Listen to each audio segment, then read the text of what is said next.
Je me pose. Je dispose mon corps et mon esprit à bien vivre ce temps de méditation et de prière.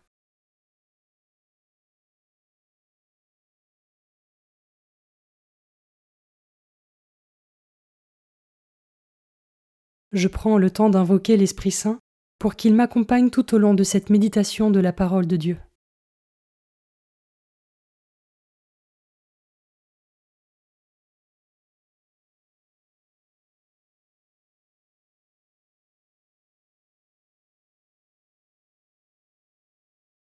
Commençons.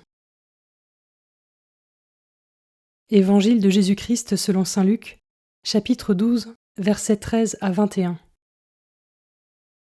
En ce temps-là, du milieu de la foule, quelqu'un demanda à Jésus : « Maître, dis à mon frère de partager avec moi notre héritage. » Jésus lui répondit : « Homme, qui donc m'a établi pour être votre juge ou l'arbitre de vos partages ? » Puis, s'adressant à tous : « Gardez-vous bien de toute avidité, car la vie de quelqu'un, même dans l'abondance, ne dépend pas de ce qu'il possède. » Et il leur dit cette parabole. Il y avait un homme riche dont le domaine avait bien rapporté. Il se demandait : « Que vais-je faire, car je n'ai pas de place pour mettre ma récolte. » Puis il se dit : « Voici ce que je vais faire. Je vais démolir mes greniers, j'en construirai de plus grands, et j'y mettrai tout mon blé et tous mes biens. Alors je me dirai à moi-même : te voilà donc avec de nombreux biens à ta disposition pour de nombreuses années. Repose-toi, mange, bois, jouis de l'existence. » Mais Dieu lui dit : « Tu es fou. Cette nuit même, on va te redemander ta vie. Et ce que tu auras accumulé, qui l'aura ? Voilà ce qui arrive à celui qui amasse pour lui-même au lieu d'être riche en vue de Dieu. »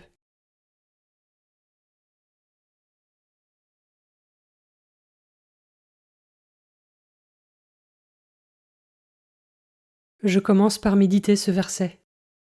Gardez-vous bien de toute avidité, car la vie de quelqu'un, même dans l'abondance, ne dépend pas de ce qu'il possède. Ai-je bien à l'esprit que de tout ce que je possède ici-bas, je n'emporterai rien au ciel, et qu'en conséquence, mes trésors les plus précieux sont ceux qui demeureront au-delà de la mort, c'est-à-dire ma foi, ma charité, l'amour que je porte aux autres, et tous les fruits qui en découlent par la grâce de Dieu.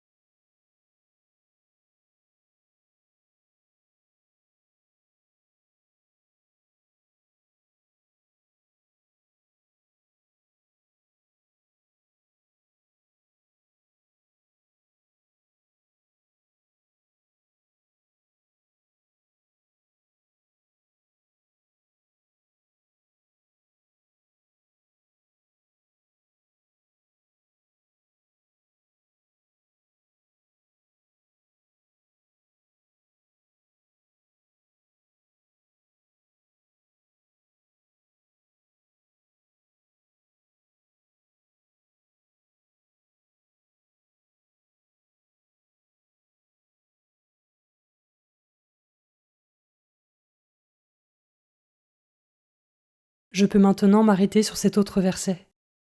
Alors je me dirai à moi-même : te voilà donc avec de nombreux biens à ta disposition pour de nombreuses années. Repose-toi, mange, bois, jouis de l'existence. Suis-je moi aussi parfois esclave d'un désir absolu et individualiste de mon propre repos, de mon propre rassasiement et de ma jouissance personnelle de l'existence ? Ou est-ce que j'arrive à discerner pour vivre de manière ajustée sous le regard de Dieu, en restant ouvert à mon prochain ?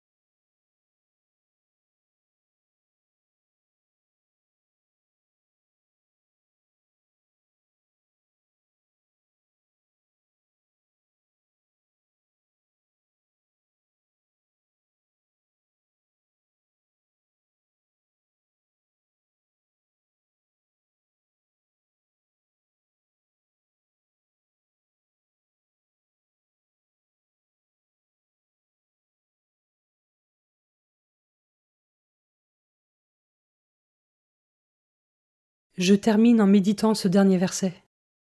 Voilà ce qui arrive à celui qui amasse pour lui-même au lieu d'être riche en vue de Dieu. Comment ce verset résonne en moi.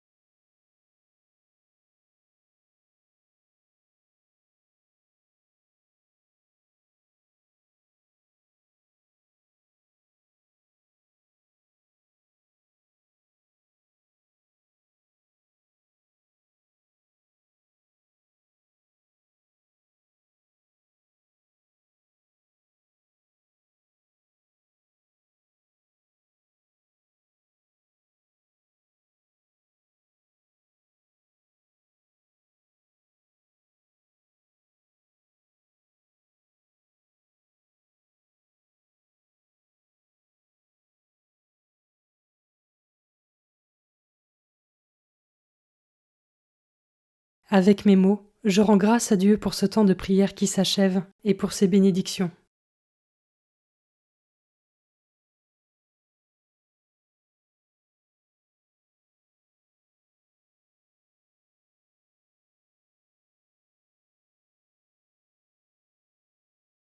Belle journée et à demain.